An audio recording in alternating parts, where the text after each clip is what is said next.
बिस्मिल्लाहिर्रहमानिर्रहीम। Welcome to this lecture. इस lecture के अंदर हम फिज़िक्स के फोर्स एंड मोशन वाले चैप्टर से रिलेटेड एक इम्पॉर्टेंट टर्म को कवर करेंगे, that is displacement time graph. So let's start from graph. Graph किसे कहते हैं?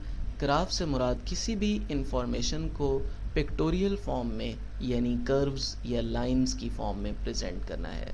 डिस्प्लेसमेंट टाइम ग्राफ के अंदर हम डिस्प्लेसमेंट को वाई एक्सिस पर और टाइम को एक्स एक्सिस पर ले रहे होते हैं, क्योंकि टाइम एक इंडिपेंडेंट वेरिएबल है, ये डिस्प्लेसमेंट पर डिपेंड नहीं कर रहा होता। इसके कुछ इंपॉर्टेंट केसेस ये हैं कि सबसे पहले हम देखते हैं बॉडी एट रेस्ट के लिए। रेस्ट का मतलब ये है कि देयर इज़ नो इंक्रीज़ और डिक्रीज़ इन डिस्प्लेसमेंट। डिस्प्लेसमेंट के अंदर ना तो कोई इजाफा हो रहा है ना ही कोई कमी आ रही है, यानी बॉडी अपने एक कांस्टेंट पॉइंट पर है और उस पॉइंट के लिहाज से हम डिस्प्लेसमेंट को मेजर कर सकते हैं।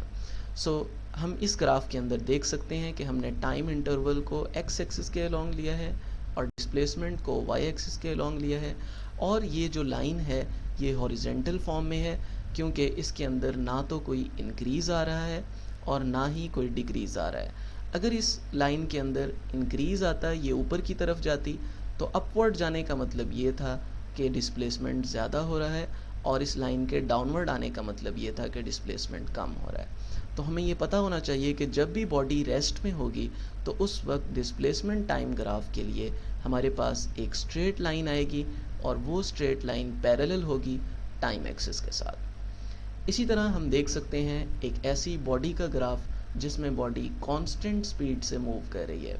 कांस्टेंट स्पीड को हम यूँ समझ सकते हैं कि जब भी हम किसी भी गाड़ी में या किसी भी ऑब्जेक्ट में अपनी डेली लाइफ में कांस्टेंट स्पीड के साथ मूव कर रहे होते हैं, तो उस वक्त इक्वल इंक्रीज़ आ रहा होता है इन डिस्प्लेसमेंट फॉर इक्वल टाइम, यानी डिस्प्लेसमेंट और टाइम दोनों इक्वल वैल्यू के साथ बढ़ रहे होते हैं।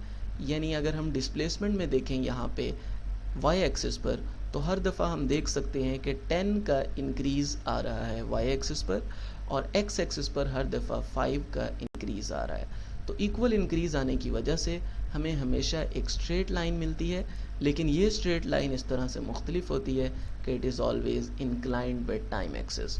इस लाइन को हम देख भी सकते हैं, इस लाइन में अब दोनों तरह से मूवमेंट है, ये हॉरिजेंटली भी आगे जा रही है और वर्टिकली ऊपर की तरफ भी जा रही है, और ये मिड में है तकरीबन, जिससे मुराद ये है कि दोनों के अंदर इक्वल इंक्रीज़ आ रहा है। इक्वल से मुराद ये नहीं है कि अगर टाइम में 5 का इंक्रीज़ आया है तो डिस्प्लेसमेंट में भी 5 का है, बल्कि इससे मुराद ये है कि अगर फर्स्ट स्टेप में डिस्प्लेसमेंट में 10 का इंक्रीज़ आया है तो हर बार डिस्प्लेसमेंट के स्टेप में 10 का इंक्रीज़ आना चाहिए, और अगर फर्स्ट स्टेप में टाइम में 5 का इंक्रीज़ आया है तो हर बार टाइम में 5 स्टेप का इंक्रीज़ होना चाहिए। Next and last case is body moving with variable speed. अगर एक बॉडी एक ऐसी स्पीड से मूव कर रही हो जो कि वेरी कर रही हो, तो उसका ग्राफ हम कैसे बनाते हैं? इसमें भी हम डिस्प्लेसमेंट को वाई एक्सिस के अलोंग और टाइम को हम एक्स एक्सिस के अलोंग लेते हैं, लेकिन ये लाइन स्ट्रेट नहीं होती। जाहिर है स्ट्रेट लाइन उसी वक्त होती है जब इक्वल इंक्रीज़ आ रहा हो, और जब इक्वल इंक्रीज़ ना आए तो किसी भी तरह का हमारे पास कर्व्ड ग्राफ शो होता है।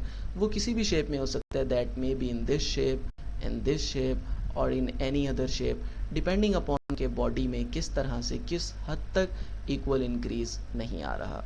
यहाँ पे एक इम्पॉर्टेंट टर्म मैं आपको बताता चलूँ कि जब भी हम डिस्प्लेसमेंट टाइम ग्राफ का स्लोप लेते हैं तो that is equal to velocity, क्योंकि स्लोप हम हमेशा किसी भी लाइन का इंक्लाइनेशन ले रहे होते हैं। लेट्स सपोज ये एक लाइन है, इस लाइन के अंदर कितना वाई एक्सिस में और कितना एक्स एक्सिस में चेंज आया है, ये इस लाइन का स्लोप कहलाएगा। तो जब हम डिस्प्लेसमेंट टाइम ग्राफ का स्लोप लेते हैं तो वाई एक्सिस में चेंज डिस्प्लेसमेंट के इक्वल होता है और एक्स एक्सिस में चेंज टाइम के इक्वल होता है, तो इसलिए हम इसको कहते हैं that is equal to velocity. Thank you, hope so ये लेक्चर आपको क्लियर हुआ होगा। अगर आपको समझ आई हो और आपको ये लेक्चर पसंद आया हो तो वी रिक्वेस्ट यू कि आप इस चैनल को सब्सक्राइब कर लें और इस वीडियो को ज़्यादा से ज़्यादा लोगों तक शेयर करें, और हमें फ़ीडबैक ज़रूर दीजिएगा। Thank you.